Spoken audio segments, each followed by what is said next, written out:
Hey everyone, I'm Walter Bowne, also known as the Worm Man. I'm really happy. I got this in the mail. UPS. Guess what it is? Yeah, it's worms.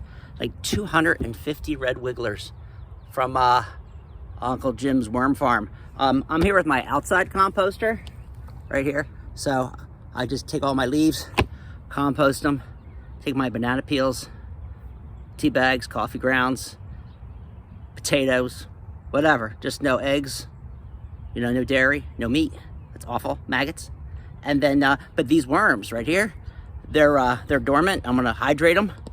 They are like in some peat moss, and I'm gonna bring them inside where it's nice and warm, because I have the worm hotel for them, and they eat like their weight in a day, and they just, multiply, and they just create all the organic soil I need here in the Bowne garden. Oh, my rain barrels are pretty full. This is my reservoir. Oh, here we go. So my worms, they're a little dry. They need to be hydrated. So I'm going to hydrate them. And the brown leaves and the compost stuff I have in my worm hotel, that gets drained into my basin. And that's called worm tea. Don't drink it. You don't want to drink that unless you want a lot of nutrients, but that's for the plants. And the plants, I don't put anything like Miracle Grow or anything on that, because I got my own Miracle Grow. Here we go. So here we are on my wife's sewing table. I got to get off this quickly, and I'm not going to open it up here. I don't have to wipe it off. That's worms in there with leaves and table scraps, not organic, like banana peels and that kind of stuff. It doesn't smell. And it doesn't make bugs unless you do things wrong, like I did, I don't know, a few years ago, and these crazy soldier bugs were flying around. But I got that, and it's down here. It's no longer in the coat closet because some worms were escaping, and some worm tea was escaping into the hallway.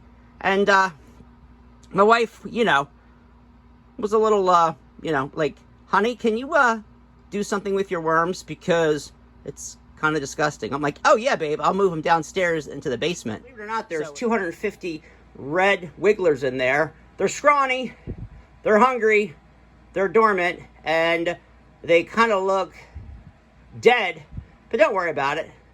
They'll liven up very quickly. I have 2 bins here. This bin here is full of leaves that I've mulched. They're already kind of desiccated, which is great. I mow these things over like 3 times, put them in a container.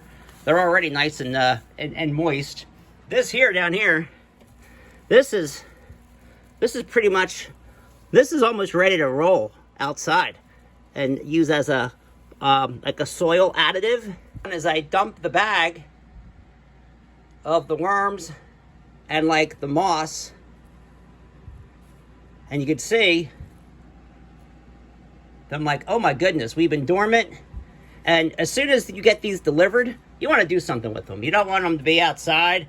You don't want them to starve because they're all ready to eat.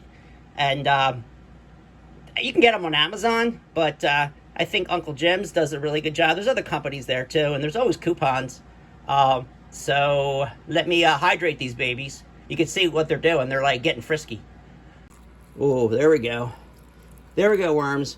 Worms love water, but they don't like too much water, because you see when it rains, they come up because they're saturated and they can't breathe. But they do like things damp and moist.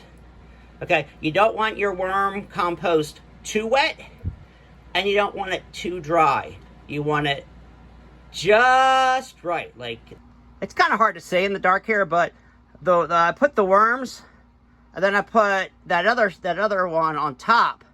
It's just kind of like to keep them from crazy escaping. You might get a couple renegades that are going crazy, but they like it dark. That's why I like them down here in the basement. And it stays a pretty even temperature down here, even in the summer and the winter. And worms don't like it cold. If they're outside, they'll just go deep.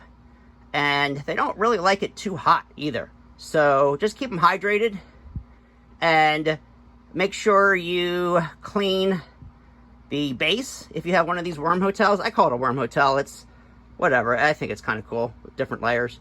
And then you drain the worm tea, and then you put that on your plants.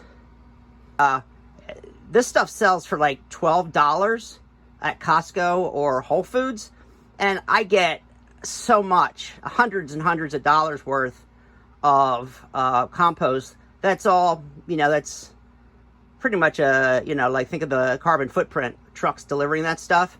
You can do it just here. It's really easy. Just make sure everyone in your house is okay with you having worms in the basement. But they just stay right here in the corner. They don't bother anybody. I think I'm done. Every time I think I'm done, where there are the worms, and you could see the difference. This is actually, this stuff is really ready to go into the garden, and put that around my plants. Plus, I also use a leaf base to keep as a mulch. I don't use any wood compost that drains the nitrogen. That's bad. And then what I love about this is from Sub Pod. I have 4 of these things. One's big, and I have 2 small ones. So now, plus I have one up north. But I put plants all around this. Yeah, so I put plants all around this. This is like my herb garden. So I come out right out here. I could step on the patio and pick herbs. Basil. There's some thyme that's still growing right there. Oregano. Whatever I want. And it grows so huge. It was like crazy how much lemongrass I had last year. And of course, it just feeds the whole thing. It's a feeding system, which is really, really cool. It's a little expensive, and you could probably do it if you're a DIY type of person. But, and then of course, I mulch with some edging stones, and then I put some flowers in there. And then of course, I have some tiger lilies growing there that I've transplanted. So it's just endless how much fun you could have with these things. I know, like worm guy, yeah, whatever. Ooh, let me take it this way. Woo, that's better. Yeah, worm guy, what's your idea of fun and my idea of fun? It might be 2 separate things, but man, when I'm in nature, it's good exercise. I get 10,000 steps a day.